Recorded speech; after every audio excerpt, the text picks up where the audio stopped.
Nisha, welcome to Brit Punjabi. How are you? I'm very good, thank you. How are you? ਜੇ ਅਸੀਂ ਗੱਲਬਾਤ ਕਰੀਏ ਤੇ ਕਿੱਥੇ ਖੇਡਾਂ ਖੇਡੀਆਂ? Sorry, Ajaka. London was very fruitful for me. Utthe mera PR, the music, the career start hoya. BBC ch main Leicester ch start kita. So the journey was Leicester, and then in the BBC, utthe main shuruaat kiti apni career di radio te. Te radio to baad TV to baad fir music celebrity PR, fir main film ch bhi act kita, fir us to baad fir PR kiti. So it's been a long journey, but ird gird utthe ghumde rahe in the industry. So I did my schooling in Leicester. I did my university in De Montfort University. I planned to be a teacher, and it didn't happen. The life had another plan. So as soon as I graduated, I got into the BBC, and then I became a journalist. This was in 2008. ਮੈਨੂੰ ਬਹੁਤ clearly ਯਾਦ ਆ ਮੈਂ Al Jazeera ਤੇ news desk ਤੇ ਕੰਮ ਕਰ ਰਹੀ ਸੀ, and ਮੈਨੂੰ surge from RDB ਉਹਦਾ ਮੈਸੇਜ ਆਇਆ ਕਿ ਮੈਂ ਅਕਸ਼ੇ ਕੁਮਾਰ ਨਾਲ ਗਾਣਾ ਗਾ ਰਿਹਾ ਤੇ ਤੁਸੀਂ promote ਕਰ ਦਿਓ. So I said, okay, I've never done PR because I was a journalist, so I only knew the receiving end of press. And I sent the one song. It was a super hit, Sing is King with Snoop Dogg. That was my first song. And then it was just all go, go, go. Then the whole industry said, do mine, mera bhi kar do, mera bhi kar do. So, and then we set up a business officially. Working in a job, getting a paycheck end of the month, and you set up the own business, and you didn't think about it. It's quite scary and challenging. No, I continued to freelance. So I continued to freelance. I continued to have that security until I knew the business was established. It wasn't an overnight that today I'm working with celebrities and my sara kuch pul jana kam apna. And my career at the BBC was very successful. So I continued to freelance. I continued to do the PR, working very long hours. So, you know, it was 12, 13, 14-hour shift. You'd finish your work and then you come and do your PR. And then when I knew I was ready, then I stopped working at the BBC, or took a small sabbatical, as they said. By far the most enjoyable is Satinder Sartaaj. I have worked with the whole Punjabi industry, I would say, from you know the best days. So Kulvinder Bilal, Lakwinder Vidali, we've worked with Universal Records, we launched Jenny Johal, we worked with Bunty Baines, Desi Crew, Filma di बहुत promotions कीतियां हैं, you know, we've worked with Jimmy Shergill, Sunil Grover, we did his film, he did a film with Jimmy Shergill. I've done the whole circle with Blitzkrieg, Roach Killer, Arif Lahar, Rahat Fateh Ali Khan. The list is endless. How big challenges in the current days, while now digital world is growing and AI, ChatGPT, how much affects your business as a PR officer? Yeah, it has affected it, but I still think people love the human touch. So my artists still love going into radio stations. Radio stations, if you go to South Asian prominent areas, are played in every single shop. It's still your first platform of when people are in the car. They're not watching YouTube, they're listening to the radio. We still love doing press tours. There's still media people like yourselves out there who offer services and platforms. So yes, ChatGPT and AI have taken over, but I would say mainly social media in terms of people would like to just put something on YouTube rather than doing a PR campaign. But there are majority of the artists that are still doing press tours, that are still wanting to be on radio. And now we've got great social media influencers that really help singers. So, you know, when there's a song out, they'll do dancing reels or they'll do some, you know, content. So I think it's not stopped our work, it's enhanced it, and there's more things that we can do to bring the artist out. So I mean, worldwide media is something, you know, even the biggest companies still till today. I mean, I just did a project with Universal Music and they still wanted a UK-based publicist to get the music out to the local radio stations across. So I still think there's a big demand. How tough is working with celebrities? It's not tough. I think if you're good at your job and you have some decorum and some pattern and you know and you can show that you can do something, then I think the artist believes in you when they know that you have an understanding and a reach, because it's very important for a publicist to have a reach with worldwide media. So I think when they've seen my work and they know what I deliver, everybody has been very, very kind to me, very present. Oh, I love music. I love one thing. I have access to music before it's released to the world. So there's many songs that I heard maybe a year before it gets to, and I've been listening to it, and it's been my favorite song.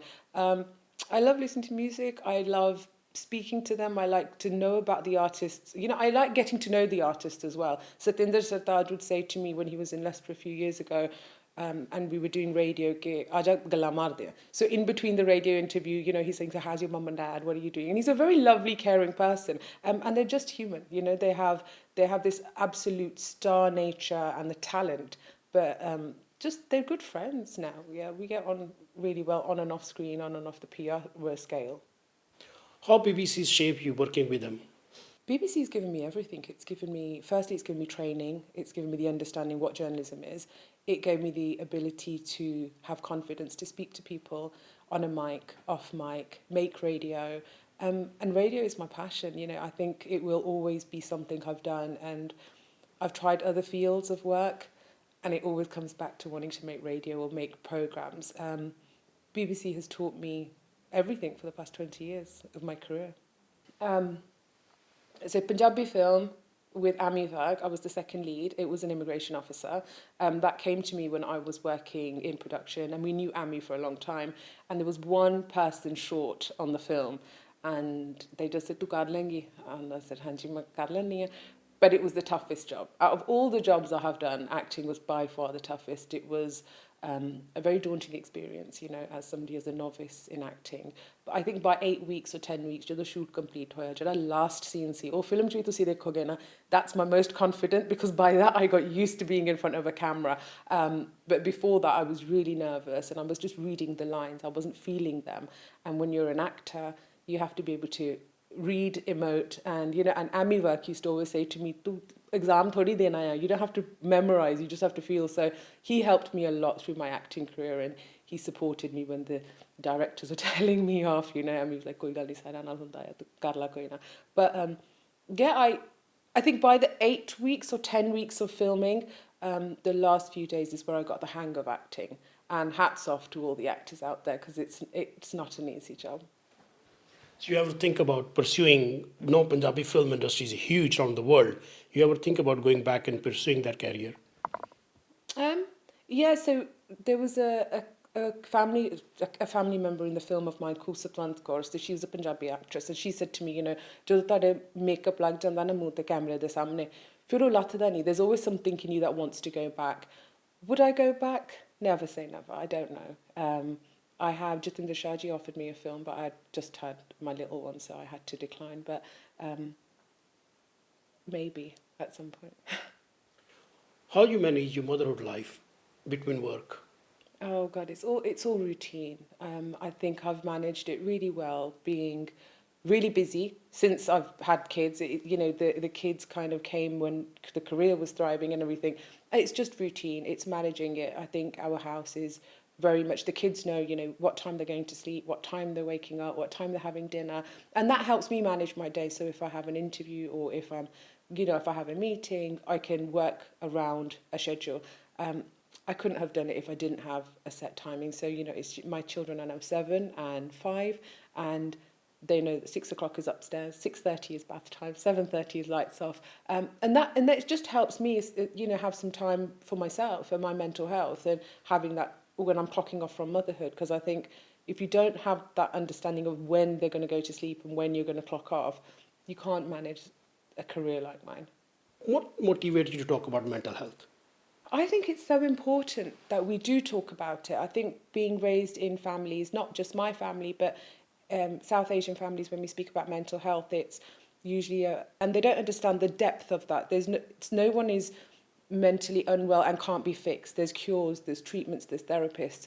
If we talk about it to people, that helps. Having a coffee with a friend, you know, keeping everything inside you and saying that you're managing it all and you're supermom, that causes burnout. And it's something that a lot of women are living with in today's day and age. It's really sad to see. We're all very high achieving women, but inside there's a lot we carry. So I really urge all my friends all the time, I'd speak, vent out, reach out to people. I just want to listen. And if you've got a problem, maybe I can't solve it, but at least I can listen, and that makes you feel a little bit better. And I think it's really important. I speak about mental health to my children as well, you know, and if they have something to say, and I never dismiss it. If they say, "Mum, I need to talk," I drop everything and I listen, because at that point, they're ready to give me something, share a bit of them. And I think our society is still very, they ignore it. Mental health, it's still very much ignored in families. If you say to your parents, "I'm not well," kuch nahi hai, theek hai. You'll move on. You move on from it. I think we need to still talk about there is help out there. There's no shame in saying that you need help. I think we still have this very much taboo on if you say that you reach out for help, you might be looked at into a different way. I think it's really important that if you need help, there are ways out there, and I'm really glad that we can talk about it, and we have platforms where we can talk about depression, anxiety, burnout. These are all very common symptoms in today's day and age. What's your message to young female who like to pursue career in PR? Just work hard, network, don't take shortcuts, be true to your work, and if you think you have a talent, it's not all glam, so work hard, know how you want to work with the industry, have a good reputation, and be successful. Nisha, thank you so much for speaking with Broad Punjabi. Thank you so much for having me. All the best.